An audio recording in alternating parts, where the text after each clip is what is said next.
Okay. All right, the Senate Finance Committee is now in session for our voting session. Okay, the first bill, we're picking up on the voting list you had yesterday, so if you go to the bottom of page 1, the first bill is Senate Bill 299. This is this was actually on the voting list a couple weeks ago, and it got held. The sponsor had additional amendments she was still working on. So this bill establishes the Commission on Trauma-Informed Care. There's two parts to the legislation. Part 1 establishes the commission, and Part 2 requires the commission members to receive training on trauma-informed care. Just as another FYI, the bill passed the Senate last session, but didn't make it all the way through the House. The bill is before you is different than the bills introduced last year. The main difference is older adults were added to the bill by amendment last session, and that older adults were included in this bill. And other changes were made to the commission because of the inclusion of older adults, like adding the Department of Aging and things like that. You have some amendments offered by the sponsor, and you have a reprint in front of you. If you go to the page 2 of the reprint, you'll see there are definitions, and all the agencies that will eventually be involved with this initiative on trauma-informed care are listed on pages 2 through 3. And then there is a definition of what is trauma-informed care, and it refers to a definition in the Health General article, and I'll briefly summarize that definition. It's the mental health treatment for the high prevalence of trauma in individuals receiving mental health services, somatic and social psych effects of trauma and violence, and understanding the treatments of trauma. So that's the definition that trauma-informed care is going to be used in this, as well as in the Health General article under the mental hygiene or mental health law. The purposes of the commission are on the bottom of page 3, and then the membership of the commission starts on the bottom of page 3 through page 4. There are a lot of members, including 2 members of the Senate of Maryland and 2 members of the House of Delegates. Various state agencies will be represented on the commission. And then the amendments offered by the sponsor add additional members: the executive director of the State Council on Child Abuse and Neglect, 2 licensed mental health clinicians, and then several representatives of the Maryland Network Against Domestic Violence, urban and municipal government with expertise in trauma, rural, all the government entities that could are covered here. Somebody from urban, rural, and suburban municipalities or governments with expertise in trauma. The rest of the next couple of pages deal with how the commission is going to operate. There's nothing really unusual here. The governor appoints the chair on page 5.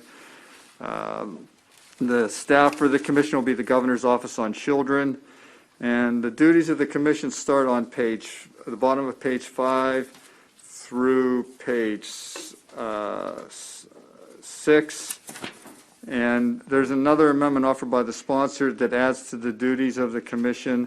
It asks them to study a program that's being implemented across the country regarding adverse childhood experience awareness programs, which involves screening and other screening childhood experiences for toxic stress.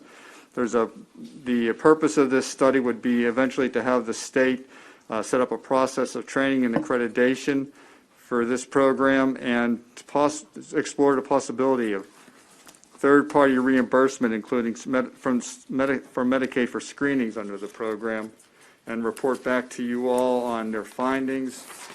The next several pages involve trauma-informed training for the members of the commission, and it specifies what they will be trained in and how they will be trained, and who will do the training, and that's the bill as amended. All right, do we have a motion? All right, Senator Augustine. Sponsor of this stuff? All right, Senator Augustine wants to be a sponsor. Anybody else? Senator Bidle, Senator Hayes. Everybody want to be on this bill? Huh? All right, raise your hand if you want to be on this bill. Okay, I'll go on. Okay. All right, so we need to move the amendments first. Could we do the bill as amended, since it's so simple? We got a lot of bills here. Move favorable as amended. Okay. Senator, all right, raise your hand if you're in favor of the amendment.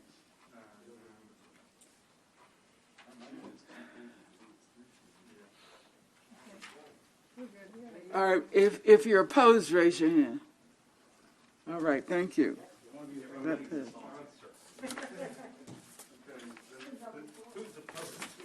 Yeah. The next bill on your list is Senate Bill 556.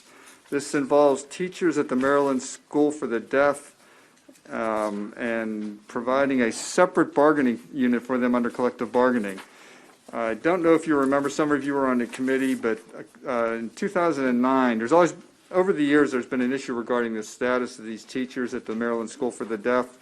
And finally, in 2019, legislation was enacted that put them into the professional service of the state personnel management system. And I had actually thought that they were automatically brought in to given collective bargaining rights, since they were not special appointments and they were in the professional service. But apparently that's not the case. They didn't have collective bargaining rights before they were designated into professional service. And for these employees to get collective bargaining rights like other members of the professional service, it has to be specified in legislation. And so that's what the bill does. It has amendments from the sponsors that adds more than just the instructors. If you go to the reprint on page 2, you'll see all the other folks who will be included in this new bargaining unit at the Maryland School for the Deaf. And so they would all be considered faculty, not teachers. And so in order for these folks to actually have collective bargaining rights like other state employees, they need this special legislative authorization. Okay, we have a motion, yes. Yes, ASME and AFT are meeting to reconcile differences on this bill, and they requested to hold until next week. What's the date of their message to you? Did they talk with you? Jay? This is the first I've heard of that. But I'm asking, did they date that? Do we know what date? Yeah, the next voting session, next week, No, I'm asking, what is the date of the correspondence you have from them? yesterday evening. Well, they certainly should have talked to somebody else. They said they were meeting at 6 o'clock. They were beginning to talk, to reconcile their differences. I don't know what their differences would be. It may be that, the AFT would want the teachers, and I'm sure it may have to do with some of the information, all the people included in this new bargaining unit, but I don't know. I'm just speculating, so.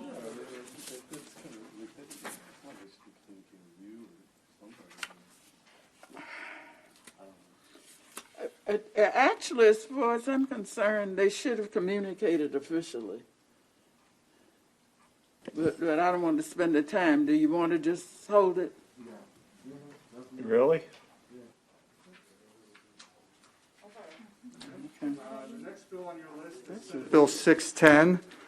This is from Senator Casserly. If you recall, last year you passed legislation that phased in a required bed height in lodging establishments. Okay.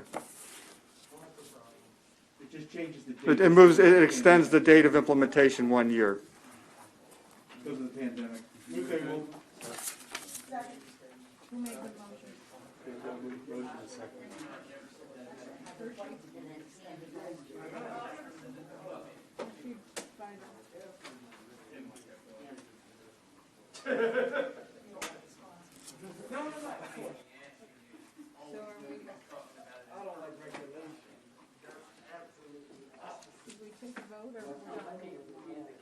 Can we move on that bill?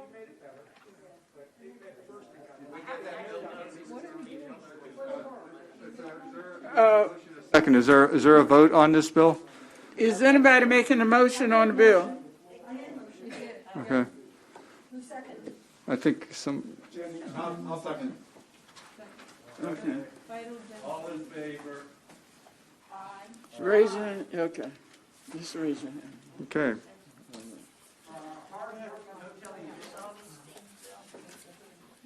Okay, the next bill on your list is Senate Bill 704. And this is the bill that requires that if a nursing home changes ownership, and the ownership is transferred to somebody who does not own or operate a nursing home in this state at the time of the transfer, and you have a reprint in front of you, so there's some amendments offered by the sponsor, and the House subcommittee just voted on these amendments. The department shall conduct a full survey, the first full survey of the licensed nursing home as required under the survey requirements 3 months after the date of transfer, and then an unannounced on-site follow-up survey of the licensed nursing home that covers any deficiencies noted in the first full survey after the transfer within 120 days.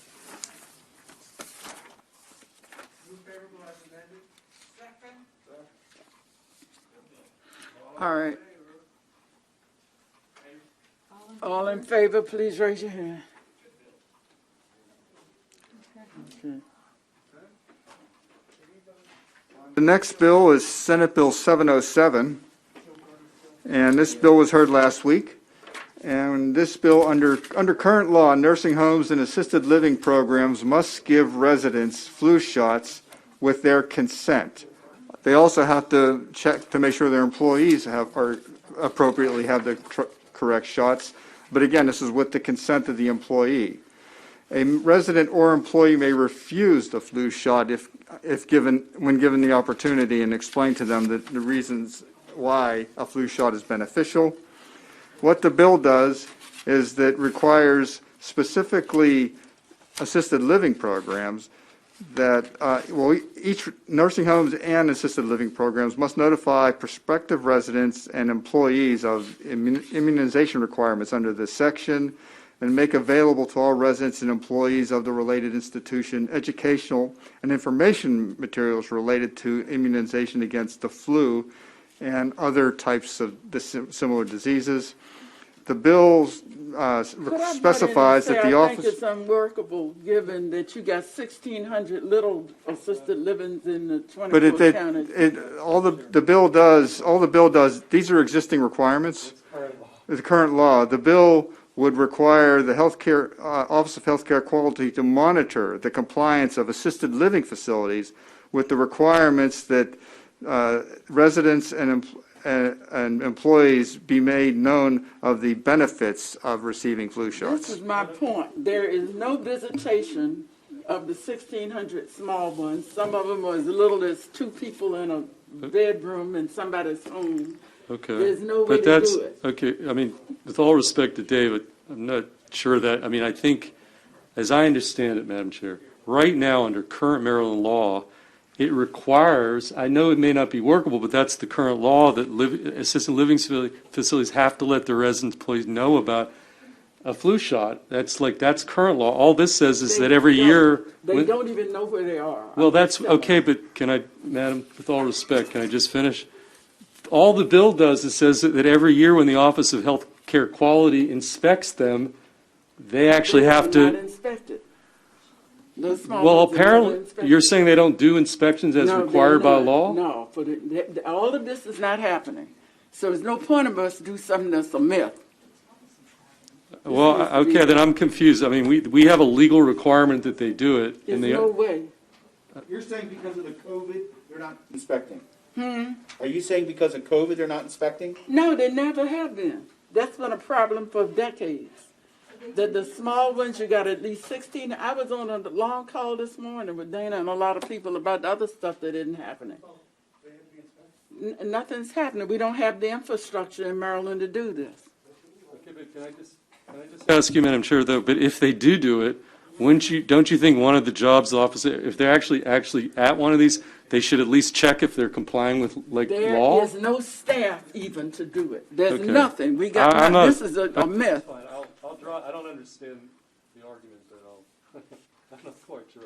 I'm not following it. I'm really not following it. That literally you got 1,600 small ones that no one ever visits. There isn't any staff in the state of Maryland to visit them. The people don't know who's there. The people find them themselves because they don't have relatives and they can't keep living alone. Look, then they're not complying with the law that this committee passed. I mean, But Maryland already knows that. The health department will tell you there's nobody assigned to do this. They are never visited.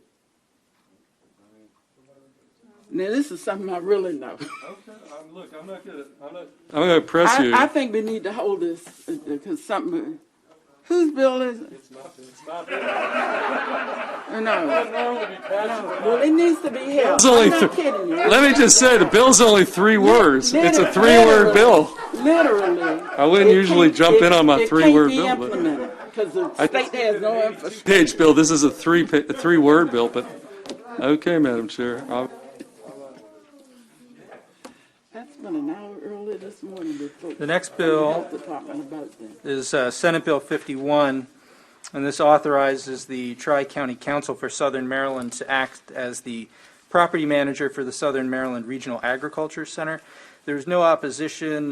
Senator Jackson has asked to be added as a co-sponsor, so we would need to move that amendment.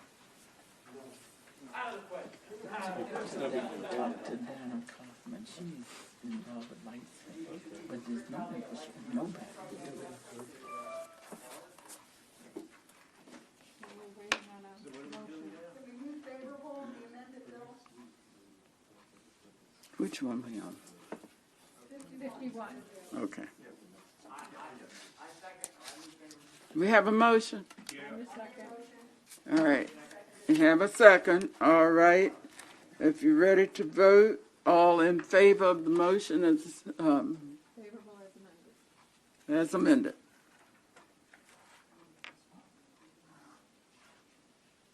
Okay. If you're opposed, would you raise your hand? Okay, it looks like then I guess it's unanimous. The next bill is Senate Bill 80. This bill adds 4 members to the board of TEDCO and renames the executive director to be the CEO. There was no opposition. There is an amendment on page 3 of your reprint. It specifies that at least one of the 2 representatives of colleges and universities on the board must represent a historically black college or university. This amendment is identical to one that was adopted by the House. Okay. Somebody want to accept this amendment? I have a question, Madam Chair. Senator Hayes and then Senator Reedy. I was wondering what the committee think about, like, rotating that position, like, after 2 terms, that they shouldn't serve more than 2 consecutive terms. For some reason, TEDCO and other organizations think there's only 1 HBCU and there's 4 HBCUs in the state of Maryland. So I'd like to see, like, after serving two consecutive terms, that they rotate it. And so I would move the amendment, but I wanted to amend the amendment to say, and that university should not serve more than 2 consecutive terms. And I couldn't hear the last part. That institution should not serve more than 2 consecutive terms. Okay, so it won't stay in one place forever? Yes, ma'am. Okay. All right, and so I And moved the that term amendment. is how long? 4 years. Okay, yeah, because that would be 8 years Yeah. right there. Okay, yes, Senator Reedy. I have no problem with the amendment, or his amendment to the amendment. Yeah, second. Can I ask, why do we need, we're adding 4 members of the General Assembly to this. I kind of wondered why, and I didn't ask at the hearing, so that's on me, but. It's not 4 members, it's 4 members appointed by the council. Is it 4, that's what I was reading this bill, it's 4 members appointed by the General Assembly. Okay. And they still have to conform to, all right, well that helps, because I kept reading this bill like back and forth trying to figure out. And then the other question then, if that's the case, is that's why the members appointed under subsection B of this section have to either, it's 1, 2, 3, 4, 5, represent nonprofit research sector, have expertise in venture capital. These are obviously all ors, correct? Not Right. ands? Yes. This list under here? Right. Yes. Okay. So you could literally appoint 4 people who are just members of the general public if you wanted to. All right. Yes. Maybe I'm making too much of it. It's fine. I'm good. Okay, Senator Augustine. Yeah, I just on Senator Hayes' amendment, I mean, I understand the sentiment of what he's trying to do. I you know, I mean, you want obviously to have the person who has the greatest expertise. I guess my unreadiness is if we're going to do that there, why are we not doing that with the others, who we also always see the same research organization always represented, like every single time? I mean, say what? Well, You know, but you know what I'm saying? Like, they literally are always there. So, I Well, mean, you know if you're what? going to start saying you're going to rotate people, in general, you've got a number of institutions in our state that are doing research that would fall in the aegis of what they're doing. But you got things like the Maryland Institute College of Art, which is world famous, but they aren't doing anything that would be reflective in general of what TEDCO's mission is. You see what I'm saying? So, of those that are doing the kind of work that they're dealing with economics and commerce and that kind of thing, Okay. and we got a lot of, I think it's an interesting idea, maybe a bill. okay. All right, did we vote? We haven't resolved his. All right, and all in favor, please raise your hand. Bill or his amendment? Of the amendment, Oh, I'll do it again. of the so- bill as amended. You want me to move it again, the amendment? Tam? No, we're voting on the bill as amended. Did we Okay. we voted on the amendment? No, we didn't vote. We did not? Sarah Augustine had, No, I was talking about Hayes' amendment. Yeah, no, we didn't vote on that amendment. we didn't vote on it. Not yet. All right, okay then, let's vote on this amendment. All right. So this is the Hayes Amendment we're voting on, yes? Yes. Okay, if you're in favor of Senator Hayes' amendment, that's that they don't get more than 2 consecutive terms, no one Oh, institution. Reedy seconded, Tammy. I guess I seconded it, but that, yes, I said I'm interested. Okay, All right. all right, so that passes. Now on the bill as amended, please raise your hand if you're in favor. All right, it passes. Okay, it's unanimous. Thank you.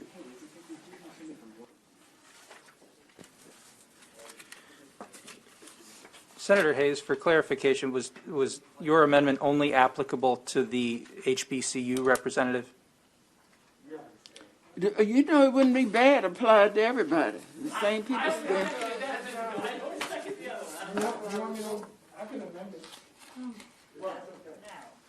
Let's just not upset the cop right now. You can always come back next year. Come on, let's move on. Okay, HBCU only.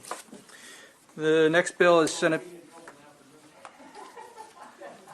Bill 407, doubles the statewide, thank you very much. Doubles the statewide limit on net meter generation capacity from 1,500 megawatts to 3,000 megawatts.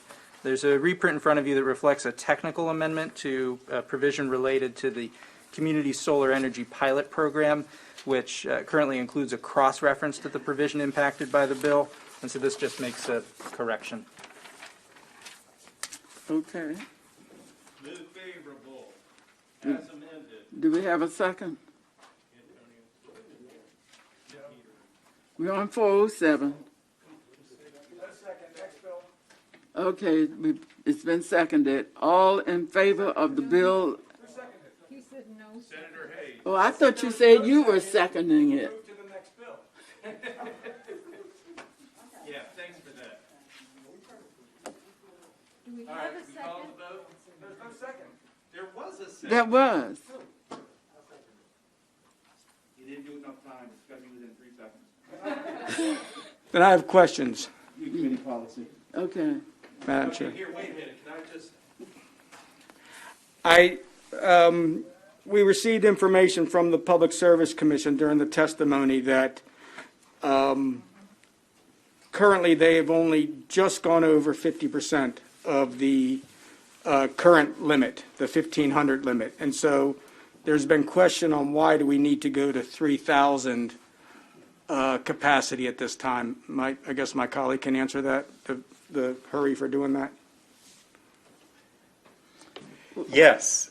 So anyway, colleagues, number one, this bill passed out, and we can just call it right now if we want, on a straight party line vote out of the House over a week ago. And if maybe we can just cut to the chase and do that.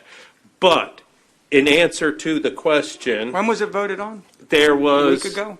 February 23rd, I think. I've got it in my notes somewhere. Anyway, it should be in possession of this committee at this point. Council, does that sound right? I'm not certain, but it has moved in the House. Oh, Yeah. he said this committee. No. No, I he said in says the in the House. House. I don't really care what the House does, but go ahead. Anyway, to date, there's 850 Right? that is in use. There's over 400 megawatts in the pipeline. So that's going to be 1,250 megawatts. We've got a 1,500 megawatt cap. The point of raising the cap is to ensure that we continue with a robust market. And I know that there are some of us who just cannot get over the idea of doing something other than burning fossil fuels. But the goal here is to ensure a solid solar market, robust, stays in place. So we're raising the cap.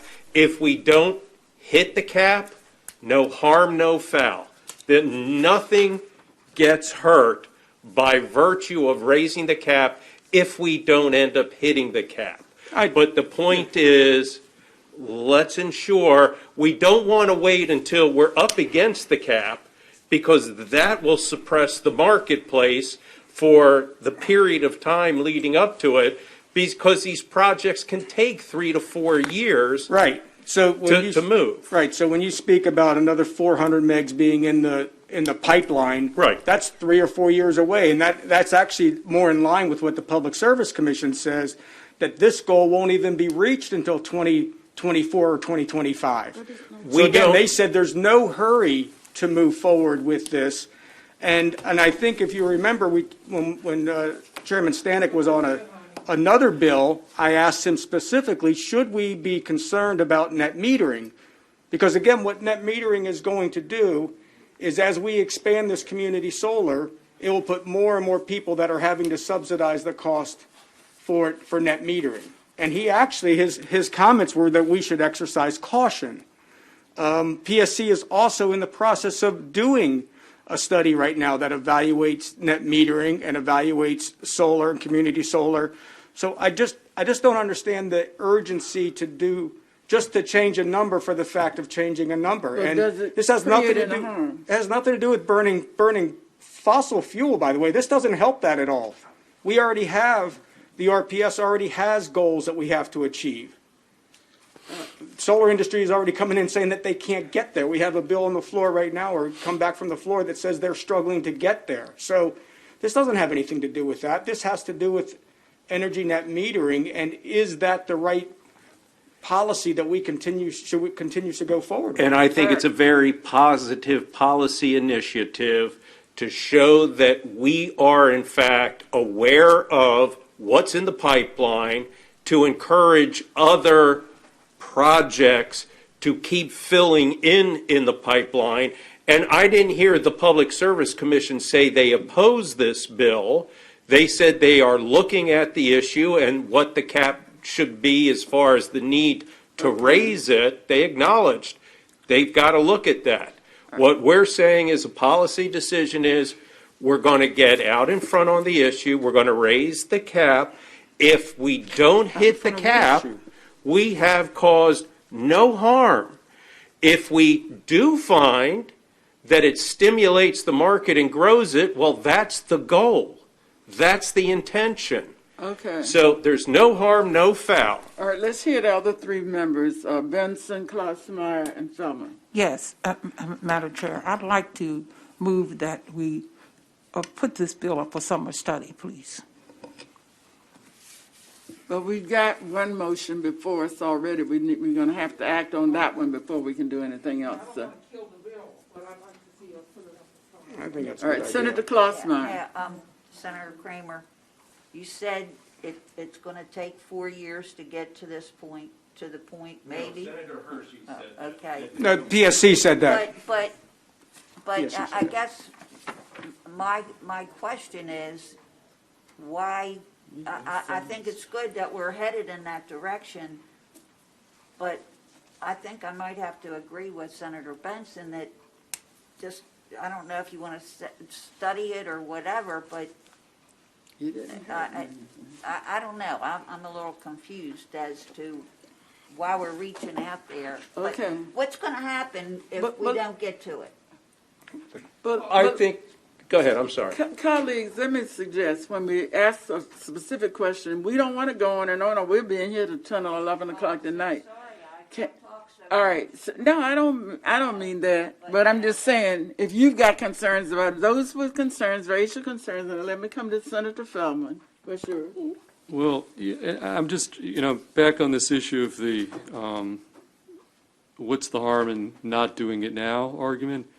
So as I understand this space, that this actually, I thought that there was testimony from the solar folks that by doing this, again, because these are multi-year projects, that you have the impact of reducing peak demand, which has an impact, downward pressure on rate pricing in terms of the solar space. I'm just trying to, at least with respect to solar, I'm trying to remember the economics of this, Senator Hershey. And, I know this is not a simple issue, and I'm struggling a little bit here between the, but that was my recollection. So speak to, from your standpoint, the harm of doing it and we don't meet it. I'm having a little trouble on that basic point, because it sounds like there was potential for it actually having ratepayer impact to the downside in terms of reducing peak demand and driving down solar costs, but I want to be clear about this point. One would just be a policy thing. Do we want to, sit around and spend a lot of time passing bills we don't need? The reality is that the PSC says that we won't need this until, 4 or 5 years from now. So that's what they came back and said to us. Again, they have energy net metering work groups that are going on right now. In fact, they have another one in 2 weeks that have been in the process because we've asked them to evaluate what's going on. From the economic standpoint, it's not the solar industry that's come in that opposed it. It's the utilities that have come in and opposed it. No, I wouldn't say I would say they're supportive of it. They were making the case. I know the utilities don't like it. Yeah, I know no, that the Farm Bureau was even in here supporting this bill, which I couldn't. But keep in mind, you asked about the economics, and the economics come from the utilities because they recognize as we continue to go forward with a net metering policy that doesn't have any caps on it, we're going to get into the position of other individuals that aren't on net metering having to subsidize all of those costs. And we've got another bill coming up as well, too, City of Bowie. Even in their testimony, they say this is regarding to net metering. This allows customers to use the utility grid as its own battery storage. That's what net metering does. It allows you to put excess energy back into the grid, use that grid as your storage, and then you get to pull it out when you want. But guess what? You're not paying for that battery storage. Everybody else that doesn't benefit from net metering is paying those subsidized costs of the energy grid. And that's why I asked Chairman Stanek about this specifically, and he said, again, his words were, exercise caution as you look into net metering issues. Okay, Senator Augustine. Yeah, I just have to say, I read the letter as well from the PSC, the underlying letter that was used kind of in here for testimony and support of the increasing of the cap. And the underlying letter actually said it really that we aren't going to reach it until 24 or 25, and that it should be studied.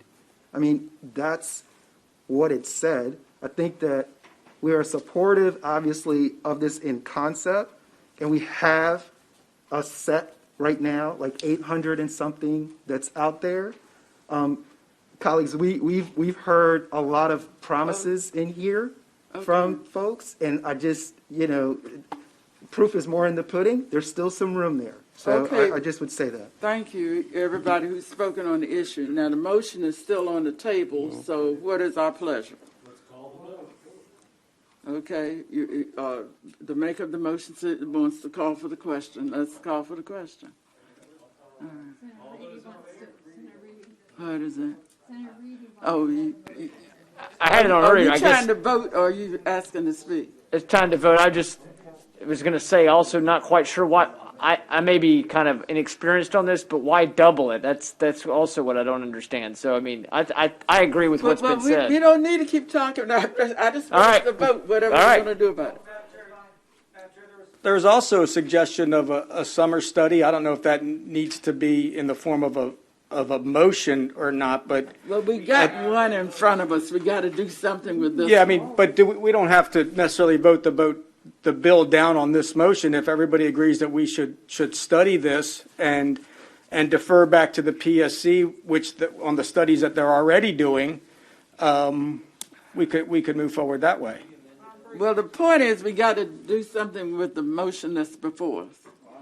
Madam Chair, I say we vote the bill. This is a bill, look, this is the only way low-income families can get into the solar game.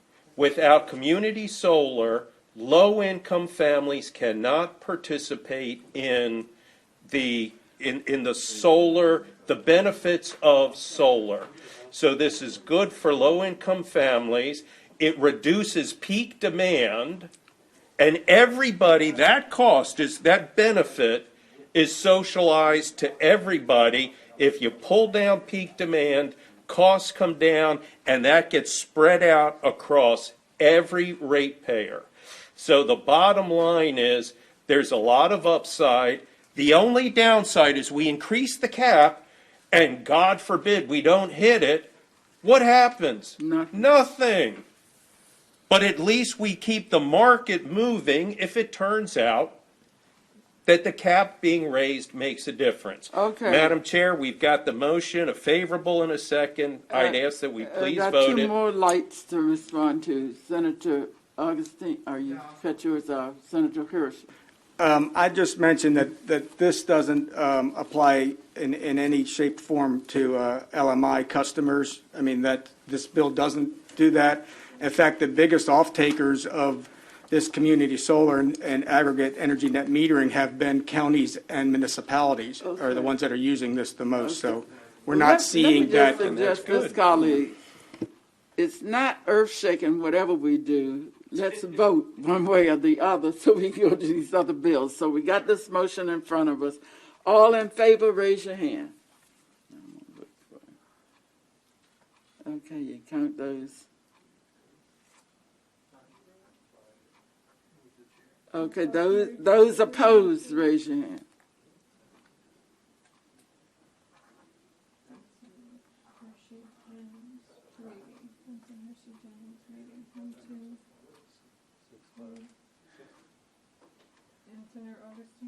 All right, so what we got? So that was 5, correct? 1, 2, 3, 4, 5. All right, so is it pass the fail? I don't care. Yeah. Huh? 6, 5, yes? Yeah, it passes. 6, All right, so it passes. Okay, all right, let's move on to the next one.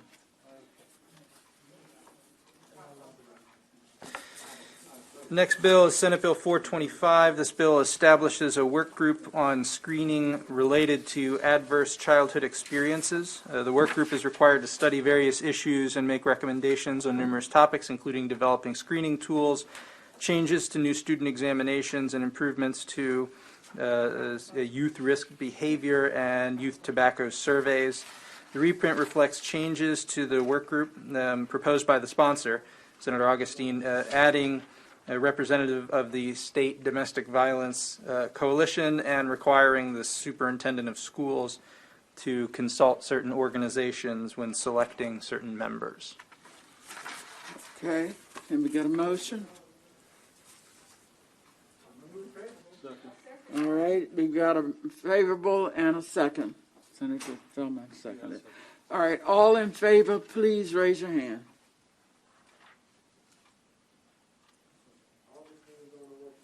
Okay. All right. Those opposed? They abstain if they don't do anything.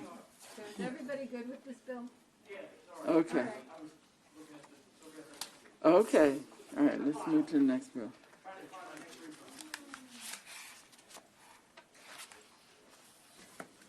Senate Bill 444 establishes a work group to study the transformation of manufacturing in Maryland's emerging digital economy.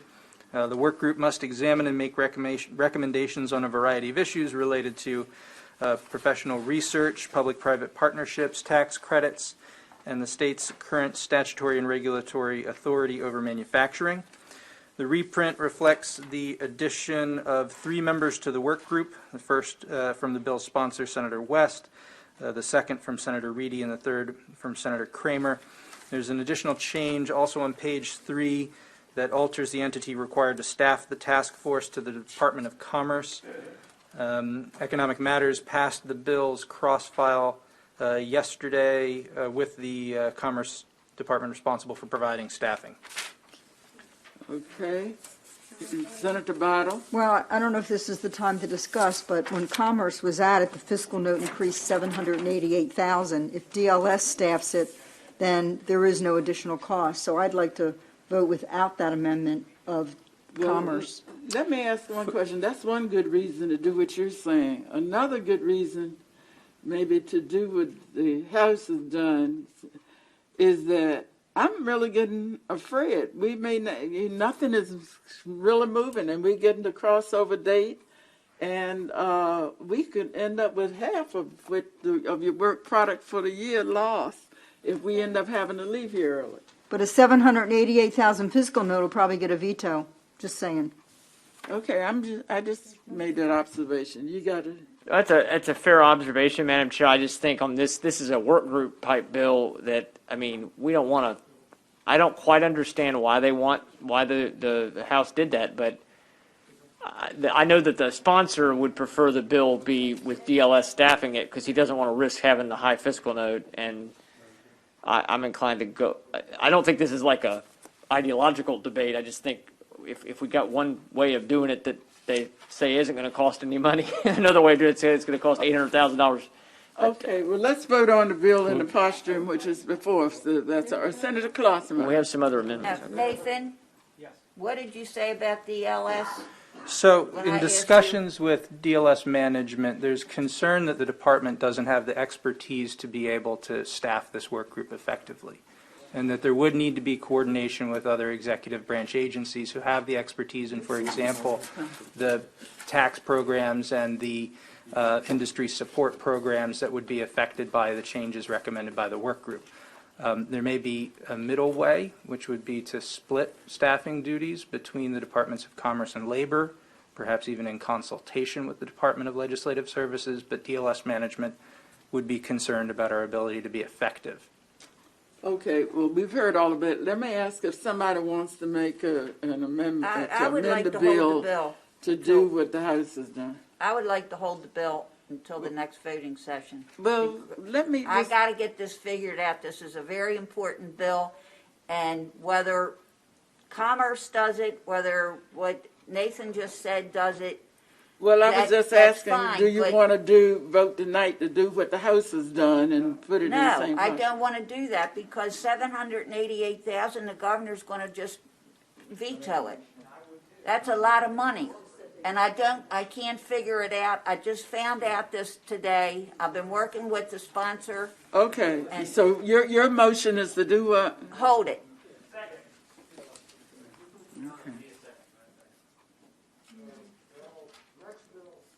Okay. All right, next bill. The next bill, Senate Bill 508, increases the maximum generation capacity for eligible customer generators from 2 to 5 megawatts and prohibits the Public Service Commission from prohibiting the construction or operation of multiple net metered solar facilities on contiguous lots owned by a local government solely because the capacity of the combined systems exceeds the 5 megawatt capacity limit. The sponsor has offered an amendment reflected in the reprint specifying that the maximum generation capacity for a community solar system may not exceed 2 megawatts. as is the case under current law and in a separate provision of the Public Utilities article. The amendment was drafted in response to testimony received at the hearing. All right, Senator Hershey. Yeah, can we hold this, because the other part is about the contiguous lots, and I'm working with the PSC I just got the case that this kind of circumvents what the PSC already did, and that's what's been concerning. That was the Washington College Blue Star Solar project, where they tried to do 3 contiguous projects of 2 megs each to go to 6. And I just would like to see if I can get more information from the PSC on what this language would do to that. Just a motion to hold. Okay, hold. Thank you. Well, if it's already being held, my understanding was that the problem that this was specific to the city of Bowie. Council, please correct me if I'm misspeaking, because they have 2 separate lots that need to be utilized in order to do the project that they are seeking to do. Is that an accurate? Yes, this is, well, the bill was introduced in order to address circumstances that occurred in the city of Bowie. Whether it would have application to other situations, I couldn't say without conducting an analysis of the PSC's decision. But in the case of Bowie, it was 2 contiguous lots that were not subdivided for the purposes of circumventing the rule. It just so happened that they were adjacent. Correct. So do we want to just be nice to the city of Bowie? It's not specific to the city of Bowie. Other municipalities or counties could take advantage of it as well, too, and that's what I wanted to say. Is there something we can do that falls appropriately within state law that could make this specific to a circumstance? You know, I know sometimes with liquor store, districts, it's done by, narrowed down to even tax map things. Could that be an avenue to provide this to the city of Bowie and accommodate their need and not be concerned with the issues that Senator Hershey is raising? I would have to conduct additional research, and it would require time to draft an amendment. Okay. I think there are issues when you apply a law to one specific jurisdiction. That's what I was trying to get a handle on. Yes, as a general matter, yes, it would be problematic to apply it to one specific county. There may be another mechanism available, but that's what I would need time to work on. Okay. Okay. All right, where are we now? So we're just holding this one. All right, let's move on. No. It's held, okay. The next bill is Senate Bill 520. Senate Bill 520 modifies and expands the required contents of the Director of Behavioral Health Administration's annual report on behavioral health services for children and youth, for children and young adults in the state. The bill also requires certain information to be included in the Social Services Administration annual report on voluntary placement agreements. There was no opposition. We got a motion. All right, was it seconded? Yes. Okay, it's been moved and seconded. All in favor, please raise your hand. Okay. Well, okay, I think that looks unanimous. Senate Bill 561 authorizes an electric cooperative to hold annual and special meetings virtually. There was no opposition. Senator Hershey is offering an amendment reflected in the reprint that requires members of the cooperative by majority vote to determine in the cooperative's bylaws how the meetings may be held. The Economic Matters Committee passed this amendment yesterday.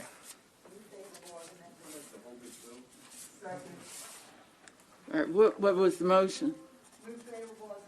Okay. All right, and we got a second. All right, all in favor, please raise your right hand. Raise one of them. Can I just talk on it for a while? Oh, please.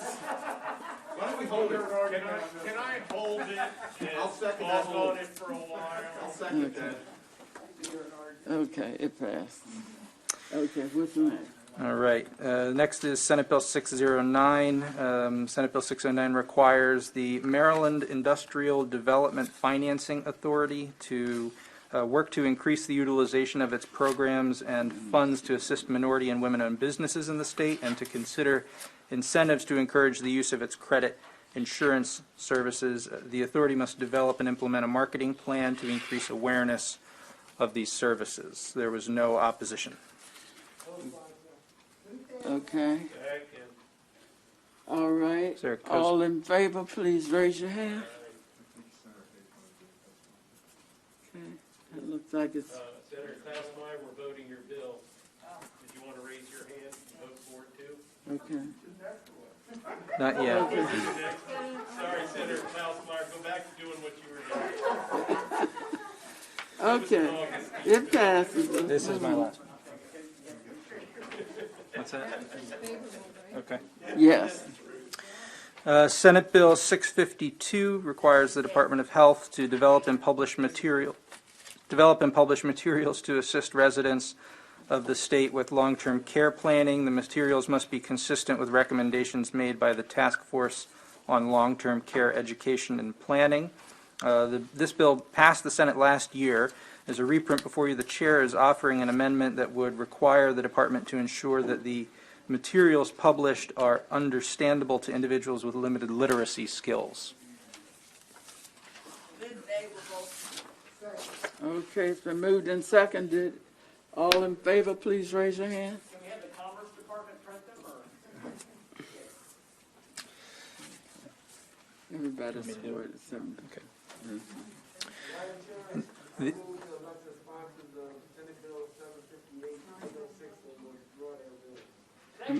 I didn't hear which one. 758 and 806. Okay. Withdraw. Okay.